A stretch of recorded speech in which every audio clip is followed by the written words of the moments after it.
حضرت اسامہ حضور سے بے تکلف تھے اور جو ضرورتیں تھی حضور سے آ کے کہہ لیتے تھے، ظاہر پوتوں کی جگہ پہ تھے، کوئی بھی کام ہوتا بلا تکلف حضور کی خدمت میں حاضر ہو جاتے۔ حضرت اسامہ بن زید کہتے ہیں ایک دن رات کا ایک حصہ بیت چکا تھا اور مجھے حضور سے کوئی کام، کوئی حاجت حضور سے جڑی تھی اور اس کی تکمیل چاہ رہا تھا، تو میں رات کے وقت ہی آ گیا۔ ظاہر ہے کہیں جانا ہو تو بندہ سوچتا ہے، لیکن جہاں اتنی بے تکلفی ہو وہاں کہتا ہے چلو میں چلا جاتا ہوں، وہ حضور کی خدمت میں حضور تو آقا کریم تشریف لے گئے۔ اللہ حضور علیہ السلام نے ایسے ہی چادر لپیٹی تھی اور حضور کے اطراف میں وہ بھار تھے، لیکن مجھے نہیں پتا تھا کہ اندر کیا ہے۔ میں نے حضور سے حاجت کہی، حضور نے میری حاجت پوری کی۔ فلما فرغت من حاجتی، جب میں اپنی حاجت سے فارغ ہو گیا، جو میرا کام تھا وہ ہو گیا، تو پھر میں نے یہ سوال کر ہی لیا، قلت ما ھذا الذی انت مشتمل علیہ، میں نے کہا حضور یہ کیا ہے جس کے اوپر آپ نے چادر ڈال کر ڈھانپا ہوا ہے؟ فکشف، تو حضور نے کچھ بتانے کی بجائے چادر ہی کھول دی۔ جب چادر کھلی تو منظر صاف تھا۔ میں نے کیا دیکھا سنو، حضرت اسامہ بن زید بن حارثہ بیان کرتے ہیں، فائز الحسن والحسین علی ورقہ، ایک پہلو سے امام حسن چمٹے تھے اور ایک جانب امام حسین چمٹے ہوئے،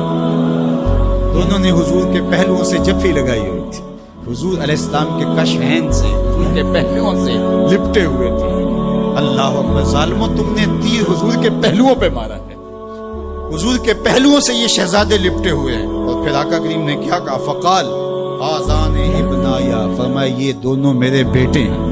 و ابناؤ ابنتی، اور میری بیٹی کے بیٹے ہیں، اللہم انی احبہما، اے اللہ میں ان سے پیار کرتا ہوں، فاحبہما، تو ان سے پیار کر، فاحبہ من یحبہما، اور جو ان دونوں سے پیار کرے مالک اس سے بھی پیار کر۔ اللہ اکبر، حذیفہ بن یمان اپنی ماں کی مغفرت کا سوال لیے حضور کے پاس حاضر ہوئے تھے، اور آقا کریم نے ان کو یہ خبر بھی دی، حذیفہ سنو، یہ فرشتہ میرے سامنے حاضر ہے اور یہ میری فاطمہ اور میرے حسن حسین کے لیے جنتیوں کی سرداری کا مجدہ جاں فضا لے کر آئے ہیں، پیغام لے کر آئے ہیں، بشارت لے کر آئے ہیں۔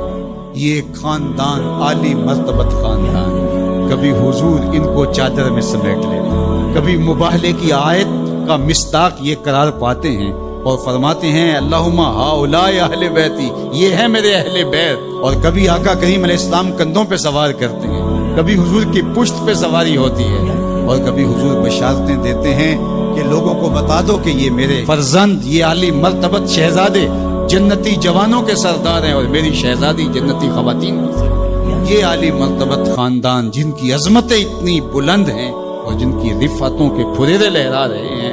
تو جتنا اونچا منصب ہوگا امتحان بھی تو اتنا اونچا ہوگا، جتنی بڑی شان ہوگی تو امتحان بھی اس کے مطابق ہوگا۔ پھر 10 محرم کو جو امتحان ان شہزادوں نے دیا اور ثابت کیا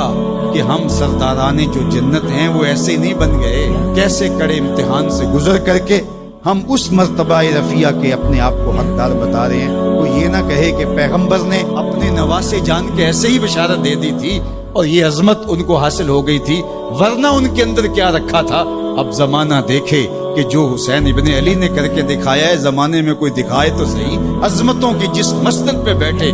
شہزادہ رسول دکھائی دیتے ہیں اور شہزادی رسول دکھائی دیتی ہیں اور امام حسن دکھائی دیتے ہیں، یہ الگ الگ عنوانات ہیں، جس عنوان پہ آئیں تو ایک کائنات بسی ہوئی ہے۔ اللہ جل شانہ ان شہزادوں کی برکت سے ہمیں دین کا حقیقی شعور عطا